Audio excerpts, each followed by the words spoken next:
यही चीज गाय की दृष्टि में जब गुरु ने समझी, पूरे भारत में कथा करी, लगभग भारत के अंदर गौ कथाओं को करने के बाद 337 से ज्यादा गोधाम बनाए। ये जो गौधाम है, गौशालाएं हैं, 337 से ज्यादा गौशालाएं बनाई, क्योंकि यही लगा कि गौशालाओं से गाय बचेगी सबसे प्रारंभ में। और हमने गौशालाएं खोलने का काम किया, 337 से ज्यादा गोधाम खोले, जिसमें से हमने क्या किया, जैसे यहाँ पर कथा करी, कथा करने के बाद जितना भी उसका निचोड़ निकला, हमने उसे गौशाला खुलवा दी, वहीं के लोगों के सुपुर्द भी कर दी। हमने उसमें अपना कंट्रोल नहीं किया, एकाधिकार नहीं चलाया कि हम ही उसको चलाएंगे। हमने वहीं के स्थानीय लोगों के लिए खोली, 337 से ज्यादा गोधाम खोले, हर चीज खोले गए। इसके बाद पूरे भारत के अंदर हर व्यक्ति को जगाने के लिए उसके घर घर में हमने फिर ये समझा कि गौशालाओं से गाय नहीं बच सकती, क्योंकि गौशाला समाधान नहीं है, गौशाला केवल विकल्प है। वो उतनी खुशी है गाय वहां पर जितनी एक वृद्धाश्रम में हमारी माँ बैठ के खुशी। क्या कोई माँ अपना घर छोड़ के वृद्धाश्रम जाना चाहती है? लेकिन हमने उसको जानकर भेजा। तो ऐसा ही कुछ गाय के साथ हुआ। जब गाय को लोग, अभी यहाँ पर वही चर्चा होती, गाय को लोग जब पाल नहीं पाए, अपने घर में रखना नहीं स्वीकार कर पाए, तो उन्होंने तब उसको घर से निकाला। गाय कभी किसी पे बोझ नहीं बनी आज तक, लेकिन उसको हमने जब निकाला, उसको हमने गौशाला में पहुंचाया, तो हमने ये भी सोचा कि गौशालाओं से गाय बचेगी। पर होने क्या लगा, थोड़े दिनों बाद जब गौशाला की जो जमीन थी वो 100 गायों की जमीन थी, लेकिन वहां पर लोगों ने, अब वो सोचा ठेकेदार तो यही लोग हैं, जैसे अभी आप लोगों के साथ भी हो रहा है ना, लोग सोचते हैं ठेकेदार तो यही है। तो वो जितनी गाय सड़क में होती थी, वो गाय को भी लेकर लोग वहीं आने लग गए। जब जो भूमि है, भूमि का जो खंड है, वो 100 गायों का संचालन कर सकता है, लेकिन उस भूमि में अगर 200 गाय आपके दरवाजे के बाहर में, गौशाला के बाहर कुछ खड़ा कर दे, तो समझ जाइएगा कि गौशाला खत्म होने वाली, तो वहां की आर्थिकी टूटने वाली और सब कुछ गलत होने वाला। तो हमें समझ में आया कि गौशाला केवल समाधान नहीं है, गौशाला केवल एक विकल्प है और तात्कालिक विकल्प है। जैसे कोई समस्या यदि आ जाए तो कुछ तात्कालिक विकल्प करने पड़ते हैं, जैसे कोरोना का संकट आए तो तात्कालिक विकल्प करना पड़ेगा। तो ऐसे विकल्पों के लिए ही एक गौशाला का संचालन किया गया।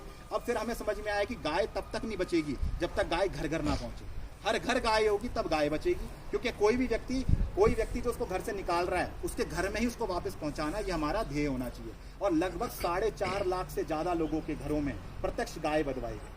गाय खूंटे तक पहुंची, खूंटे तक बधी। आज प्रमाण है वो लोग जिन्होंने अपने घर घर में बुलाकर कथाओं को सुनने के बाद अपने घर में गाय बुलाई, गाय को रखा, इष्ट की तरह उसको पूज रहे हैं, इष्ट की तरह उसको देख रहे हैं, और उसके दूध से नहीं जुड़े हुए हैं उसके महात्म्य से, क्योंकि ज्ञान के लिए गाय दी गई है। हमारे भारत की सनातन की परंपराओं में कोई भी योगी, कोई भी जपी तपी सती, जिसकी बात करो आप, गुरु गोरखनाथ की परंपरा से लेकर अगर आप उठा दो नाथों की परंपरा, 9 नाथ है भारत में और 84 सिद्ध हैं। इन 84 सिद्धों 9 नाथों में एक भी ऐसा नहीं जो बिना गाय के अपनी सिद्धि को प्राप्त किया हो। इसलिए धेनु मानस सदग्रंथ में एक बात लिखी गई है कि सकल सिद्धि कहू के साधे, काय वचन मन गवारा दे। सकल सिद्धियां केवल एक को सिद्ध करने से मिल जाती है, वो ये है कि मन, क्रम और वचन से हमने गाय को सिद्ध कर लेना चाहिए, उसकी पूजा करनी चाहिए, उसका पाठ करना चाहिए। लेकिन महत्वपूर्ण बात यह है, गौशाला ये एक है।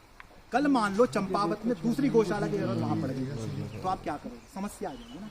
इसलिए हम मानते हैं गौशाला समस्या है, समाधान नहीं है, तात्कालिक समाधान है बस। इसके लिए क्या है, व्यवस्था बदलनी पड़ेगी। सरकार की व्यवस्थाएं गलत है। सरकार क्या कर रही है, मैं आपको सरकार, केवल बीजेपी सरकार का मतलब नहीं है मेरा, चाहे कांग्रेस रहे, बीजेपी रहे, वामपंथी रहे, आप रहे, कोई सरकारें क्या करती हैं, वो व्यक्तियों को गाय से कैसे काट रही है बताता हूँ आपको। वो कैसे काम कर रही है, वो क्या करती है, वो कहती है ठीक है, सब कहते हैं गोरक्षा कानून बनाओ, तो उन्होंने क्या किया, गोरक्षा कानून बना दिया उत्तराखंड में, उत्तर प्रदेश में। अब क्या हुआ, जब गोरक्षा कानून हुए तो क्या करा कि गायों की संख्या बढ़ने लग गई, क्योंकि कसाई नहीं लेके जा रहे हैं। अभी उत्तराखंड के विधेयक में जब गुरुजी ने आंदोलन किया यहाँ पर, तो यहाँ पर लगभग उत्तराखंड की विधानसभा ने और हिमाचल की विधानसभा ने 2 जगह आंदोलन हुए। इन्होंने एक अपनी विधानसभा से प्रस्ताव भेजा है केंद्र को, अपने यहाँ स्वीकृति दी है कि हम गाय को राष्ट्रमाता का सम्मान देना चाहते हैं, और उस स्वीकृति को भेज रखा है उसके पास, केंद्र के पास, कि आप भी राष्ट्रमाता का सम्मान दो। हिमाचल इसमें साथ है हमारे, उत्तराखंड भी हमारे साथ है, लेकिन अभी ये केंद्र सरकार कर नहीं रही है। जो भी उसका है वो तो हमें करवाना है उनसे, लेकिन वो वहाँ पर अटका पड़ा है मामला।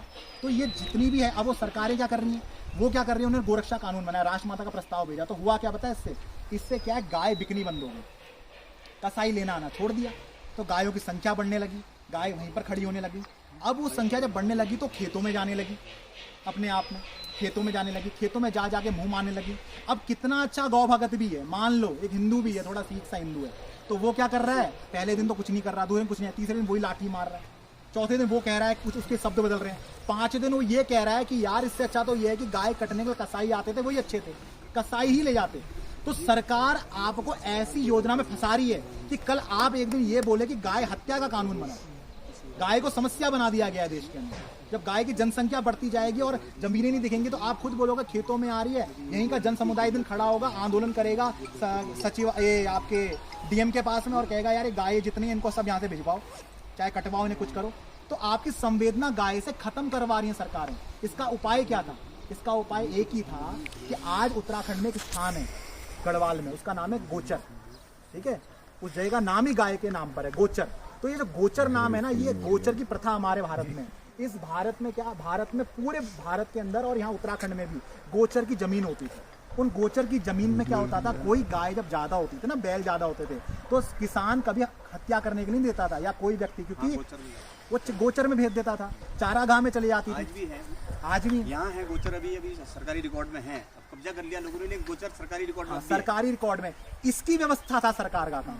यदि सरकार गोचर जमीन की व्यवस्था करके दे दे, वहां पर एक व्यवस्था बना दे, जितना भी गाय हैं वो सब उसकी गोचर के अंदर चले जाएं, खाएंगी पिएंगी, अपना जीवन पूरा जी लेंगी, समस्या किसी के लिए नहीं बनेगी। लेकिन सरकार क्या करती है, एक दरवाजा करती है, अगर एक बात आपकी सुनती है तो 10 व्यवस्था तरीके ऐसे खड़े कर देती है कि आप खुद उस चीज से नको नकार दोगे और कहीं ना कहीं आज गोरक्षा की बात कर रहे हो, कल अपने आप गाय को एक समस्या मानने लग जाओगे। तो इन सब चीजों का समाधान इतना सा है, यदि हम सब मिलकर जागरूक हों, जागरूकता के बिना कोई काम नहीं होगा। मैं अपने जीवन में यदि ये काम कर रहा हूँ तो मेरा इतना सा लोभ है, या ईमानदारी से बोल रहा हूँ आपको, कि कुछ भी करके गौ माता राष्ट्रमाता बने, गाय से ही हमारा कल्याण। मैं ये समझ चुका हूँ कि मेरे को मेरे जीवन को तारने वाली भी गाय है, मेरे जीवन को बनाने वाली भी गाय है। मेरे अगर मैं यहाँ से कभी मर जाऊँगा, जवाब लेके जाऊँगा, तो मेरे पितर मेरे से यही सवाल पूछेंगे कि तूने किया क्या था अपने गाय को। अपने आज अगर आप उत्तराखंड की भाषा में देखो तो यहाँ गौ कहा जाता है, गौ शब्द भी गाय से निकला। संस्कृत में जिसे गौ कहा जाता है, उसी गौ से गौ बना, क्योंकि गाय के बिना ग्राम की कल्पना नहीं है, और ग्राम के बिना, ग्राम अगर है तो उसकी नींव पर आधारशिला पे गाय टिकी रहती है।